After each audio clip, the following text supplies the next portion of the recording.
මාපතරේ වාර්තාවකට යොමු වෙමු. ඡාපා මේ විදූෂ විසින් ගෙන එන ශීර්ෂය අදටත් රජුන් තනන ලසන්ත සන්ඩේ ලීඩර් කතෘ ලසන්ත වික්‍රමතුංග ඝාතනය කර අදට 17 වසරක්.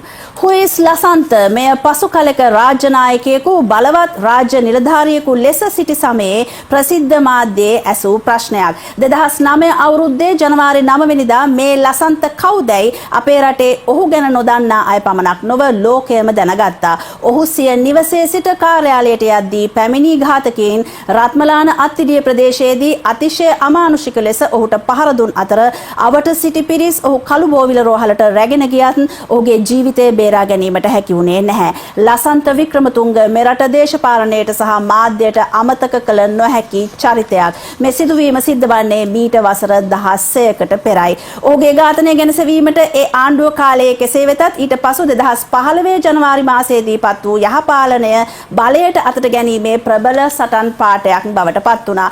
ජාතික ජනබලවේගයත් සිය මැතිවරණ වේදිකාවලට ලසන්ත ඔසවාගෙන ආවා.